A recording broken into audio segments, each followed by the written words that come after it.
тәтті. Бәрі тәтті дейсіз ғой. Ау? Тәтті дейді бәрі. Тәтті деп жатсыз деп. Құлаққа не болды? Ау Сізді деп. түсінетін сияқты. Сержан, ойыңыз басқа жақта ғой сіздің. Не болды? Қай жерге кетті ойыңыз? Сіз ойыңызды жинақтап алыңыз. Просто енді. Болады ғой енді өмірде арасында естіп. Болмайды. Кездесу болды ма? Кездесу дегенде ше, мен осы жайлы айта кетсем, мен соңғы рет шыққаннан кейін ертесі күні кетіп қалған болатын, енді біледі енді негізі. Қай жақта болғанымды Ақерке де біледі. Одан кейін мейіс басталғанға бір күн қалған кезде, басталатын күні ғой неме, сол түсте бірден қалаға келіп, содан бері қасында жүрдім. Енді мейіске дайындалып жатқаннан кейін бір бүйтіп кездесу істей алмадық, өйткені ойдың бәрі басқа жақта болды. Өзінің айтқан нелер болатын, өтініштері, ананы алып кеп берші, ананы кеп берші деген сияқты. Бұл реквизиттарына кішкене көңіл бөлдік, соны алып келдім. Сонда кездесу болмады, негізі түсінген? Мен келгелі біргеміз негізінде. Басындамын ғой. Білмеймін, сіздерде бар секілді фото-видеоларыңыз сіздер. Видео бар? Бар ғой, көріп алайық онда. Кеше ғана жоғары ұпай қойған кісінің өлеңі қатты ұнап қалған сияқты сіздерге. Өлеңді мен қойған жоқпын. Сіз қоймадыңыз? Мен без музыки жіберген болатын. Бірақ ол өлең енді бізге ұнайды. Бізге енді әнмен келіпті деп айтыпты, солайды. Әнмен, солаймен келіпті, осылай жіберіпсіздер сіздер. Жарайды онда. Бүгіннен бастап осы әнмен ең сүйікті әнім мен. Осы әнмен тұрып, до конца тыңдаймын. Осы әнмен ұйықтаңыздар. Бәріміздің сүйікті әніміз. Бұрыннан бері тыңдап келе жатқан ән ғой. Мен сіз кездесу болған жоқ, сөйтіп кездесу болмаса мынау видео қақтан ба? Мен есімнен шығып кетті енді. Сізге бір қарал болу керек. Жоқ, Бауыржан мырза, мындай ғой, Сержан. Әлде мейісті сіз қатты уайымдап жүрген сияқтысыз Ақеркеге қарағанда. Мүмкін.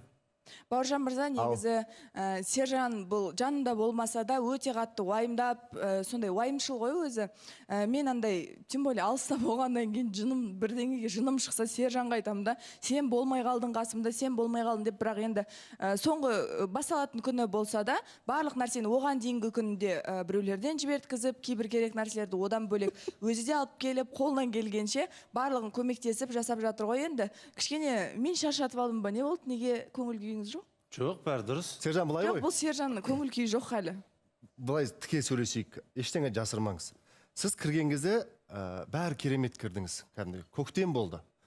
Сосын бір сәтте мұңайып бастадыңыз да, көңіл күйіңіз кәдімгі автоматты түрде түсіп кетті. Әлде бір-екі әңгіме ұнамай қалды ма? Қазір сіздің көңіл күйіңіз түсіп кеткені кішігірім әзілмен жауап атыста, бірақ ол Ақеркеге сезілді, бізге сезіліп отыр. Не болды екен деген уайым іштей ұялап тұр. Соған жауап болса. Уайымдап отырмын просто. Спортқа Ақерке бар ғой. Сіз өзіңіз спортсмен болған, спортсменнің қызы спорттан қалай жақсы болмайды? Екеуіңіз азанда бірге жүгірмейсіздер ме не? Ешқашан жүгірмеппін. Ешқашан жүгір. Жоқ, енді кезінде сіз Ақеркенің артынан жүгірген кезде сіз қашқан жоқ па едіңіз?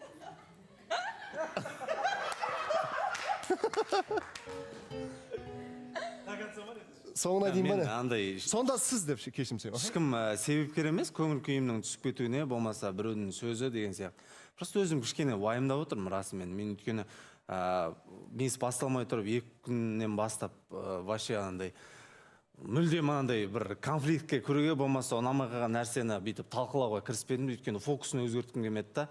Осы фокусының бәрі осы сайысқа, конкурсқа нетсін деп, өзіне де әзілдеп айтқан болатын осы. Кеше негізі, Сержан, мен сізді бірінші рет көрдім, осылай жүгіріп, шауып, көрермен студия сыртындағы қарбаласты енді біз көрдік. Міндетті түрде осы жерге кілемдердің барлығын әкелді, тасыды, кім керек, не керек, барлығын жүгіріп, Сержанның өзі жүгіріп жүрді. Шынымен де мен ойладым, жігіт болса, қолдау болса, осындай болу керек деп, риза болып қалдық енді сізге. Рахмет. Өте жақсы жүгірдіңіз. Одан кейін шаршап жүрмін десеңіз, бәлкім сенетін шығармыз. Ақерке, соны айтып бір мақтап қоймайсыз ба? Кешегі көмегіңе рахмет деп бастау керек пе әңгімені? Оны жеке айтқан болатын негізі кеше. Кеше эфирдан кейін эфирдегі енді басқаша ғой. Эфир не деп айтам? Не деп айтасыз? Жоқ, кешегі Сержан сіз үшін іс-әрекеттер жасады ғой. Мысалы, тасыды, заттарыңызды осы жерде уайымдап, бір қарасам тамақ тасып жүр.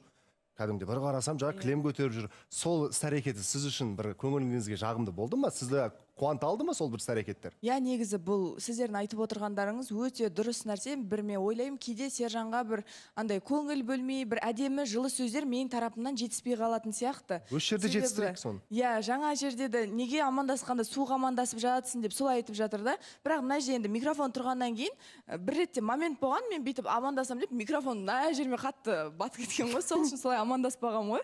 Соған көңіл күй жоқ сияқты маған ше, соны түсіндіре кетейінші. Одан бөлек енді негізі Сержанға рахмет. Сержанға рахмет. Енді қазір енді ораза айы ғой. Аузы берік болса да, өзі кішкене қарны ашып, көңілсіз жүрсе де, сонда да маған енді максимально неге түрім бұлай отыр? Мен қақтан білем, сен жігітің ғой. Тіпті рахмет айта алмай жатсыз ба соңына дейін? Иә, бірдеңеге точно ренжіп тұр. Бұл жерде андай бүйтіп, не болды деп мен сұрауым керек. Бірдеңе дұрыс емес. Сіз сезіп тұрғасын, енді нақты бір нәрсе болған, енді білмеп Просто может жаңа рахмет не болды? Рахмет айтылатын болды ма, айтылмайтын? Рахмет айтылады. Айта алмай отыр ғой соңына Сержанға кеше де рахмет алғыс айтқан болатынмын. Сержанға көп рахмет.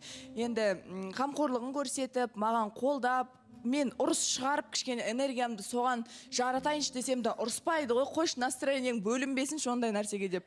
Жоқ, қасымда болмаса да, кәдімгі қасымда болған адамдай, тіпті кешегі бесігі болсын, домбырасы болсын, кілемі барлығын есіктен тасып жүрді да, мысалы, Алматының айдаласындағы жерден ол нәрселердің барлығын енді тіпті мен массовкамда ойнаған айбаттың үстіндегі рубашкасына дейін алып келді, кәдімгі орамалдар, каждый мелочқа дейін. Негізі бұл жерде көп көмегі тиген адамдардың бірі Сержан болды. Сондықтан Сержанға үлкен рахмет айтамын. Негізі енді ең үздік, ең үлкені пайда алдым ғой таныстырудан. Ол еңбектің ішінде сіздің де еңбегіңіз бар деп айтқым келеді. Рахмет. Арзыма айт, ол мен үшін жай ғана дүние, бәрін мен айтам ба нәрді? Мен енді бастайын деп Енді асықпай ойланып бастаймыз, отыздан кейін адамдар ше, орталық деген сияқты. Енді мен кеше де айтты, енді эфирден шыққаннан кейін рахмет деп айтып отыр да, енді мен айтып отырмын да, ол жерде ол дүние негізі таза өзінің еңбегі деп ойлаймын, өзінің таланты, әнін де айтты, олай алып шығудың өзі де екінің бірінен қолынан келмейді деп те айта аламын. Мен шыны керек кеше дайындықтарын былай сырт жағасынан көріп жүрдім да, бірақ мына студияның сыртында экраннан қарап отқан кезде андай кәдімгідей денем выступать етіп отқанда түршігіп анандай қатты қаунап жатса, бір давлением көтеріліп кетті ма, бір бәле болды. Давление жаңа айттым ғой, бір қара албаңыз. Сондай расымен қатты қобалжыдым кеше, бірақ 100% көңілімнен шықты деп айтсам болады. Енді айтады оны горжусь дейді ғой. Мақтанасыз. Расымен мақтанамын, Балауса ханым, негізі бағанағы жерде кішкене ойымда қалып кетті да, халық тек қана әнде емес, фонограмма деп менің монологымды тоже фонограмма деп ойлапты. Ол нәрсенің барлығының сценарийін мен және де мен редакторым екеуміз ойластырған болатынбыз. Ол жерде монологты мен толыққанды өзімнің жанды даусыммен айттым. И ол жерде тек қана әндер жазылулы болды, ал монологты мен өзім оқыған болатынмын. И одан бөлек еңлік енді өзі алыста тұрады ғой, келіп көмектесіп жатқан үшін еңлікке де рахмет айтамын. Айбат ағамыз міне Аягөз бар, барлығы енді қолдауларын көрсетіп жатыр. Соны бір ауыз айта кетейін деген ғой. Бәрі солай жазыпты да, біразын мен көріп қалдым. Жақсы айттыңыз. Енді Ринат сұрақ қояды.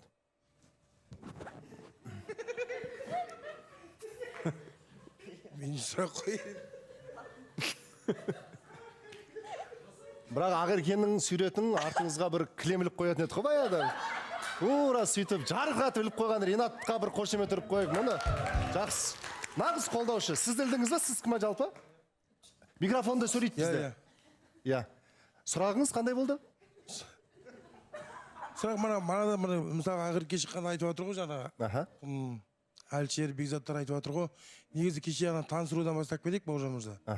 Кеше таныстырудан негізі 10 қыздың бәрі жақсы көрсетті, бірақ именно 10 қыздың 4-еуінікі анық болды да, түсінікті болды.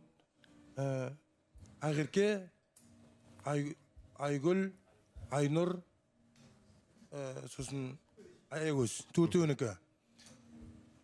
Сіздің ойыңыз? Менің ойым, енді негізі 4-еуіне бір өтін негізі.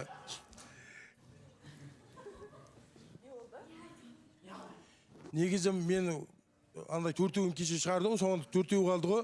Мен негізі былай есептегенде мен Ақеркен бір 3-ші орын алып шығады өтім кеше негізі.